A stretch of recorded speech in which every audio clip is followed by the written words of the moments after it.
So being in the ministry and being responsible for preaching and teaching, one of the things that you hear from time to time is that people don't like to go to church because the preacher, all he ever does is talk about money.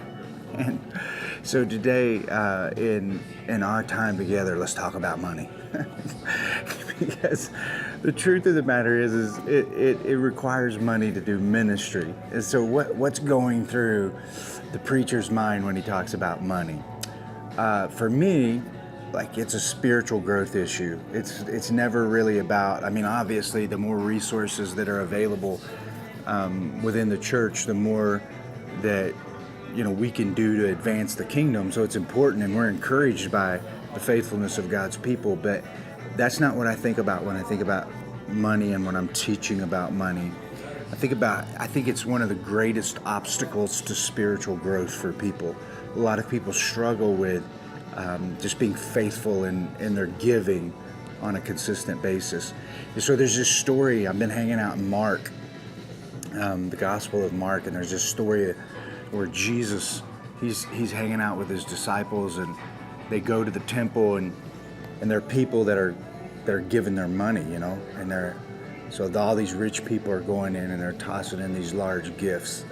But then this poor lady, like, she comes in and she gives 2 copper coins, it says, that are worth a fraction of a penny. And so Jesus calls his disciples together and he says, listen, like, this widow, she gave more than all of the wealthy people because she gave out of all that she had, and it was all that she had to live on, and she gave it all. So I look at that, and you hear that story, and if you've been around church at all, you're familiar with the story of the widow's mite. She had great faith.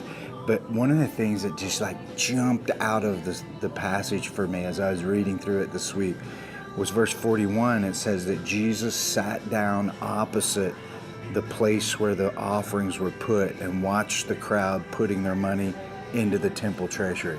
And I was like, what? He sits down, Jesus goes and takes a seat opposite of where all the money's given, and he watches. So in our culture, it's oh man, we don't want anybody, we don't want to know who's giving what. When the ushers take the offering up, they're careful. They don't want to look at everything. People give a gift. They try to say, I don't want to have accolades. I don't want anybody to know. And so I think there's some real, I think that's good. We want to be careful with our attitudes. But when I saw this, I was like, Jesus goes and sits right across from where the offering's taken, and he watches the crowds, and all these wealthy people come by, and they start, I'm kind of envisioning that when Jesus sits down, there was probably an influx in the number of people who were giving. And so these wealthy people, they're going to go by and they're going to impress Jesus, and they're going to throw their money in the temple treasury. And so as Jesus is watching and the disciples are there with him, this little lady, she comes by, she has nothing, like a fraction of a penny. And she gives it, and it moves Jesus to teach his disciples something very important. And he says that out of her poverty, she put everything she had to live on. She put that in. And I think that's the crux of the matter right there, is she was banking her entire life on God. Everything she had to live on, which was nothing, she was giving it because she knew that she needed God to help her out in life. So I think there's a real challenge for us. One is where's Jesus sitting at right now today as it comes to giving? Don't think that he doesn't take notice of our giving. There's an expectation of that. But don't give to impress people. Don't give because you have, and don't fail to give because you have not, because we're seeing that this lady, man, outgave them all, and she had nothing.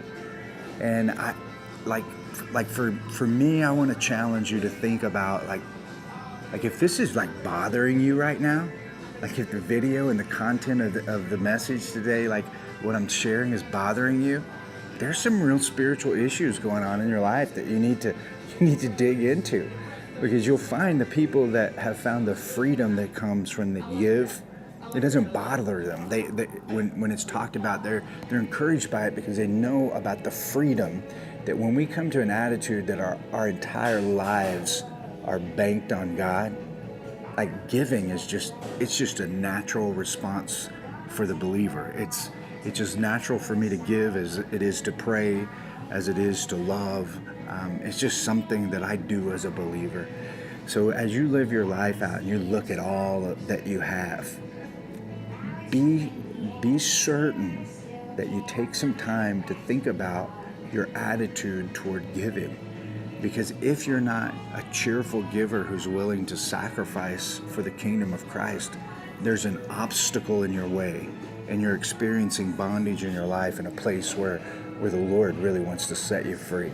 So have some faith, give a little, and watch how the Lord totally reshapes your thinking about money. We'll see you next time.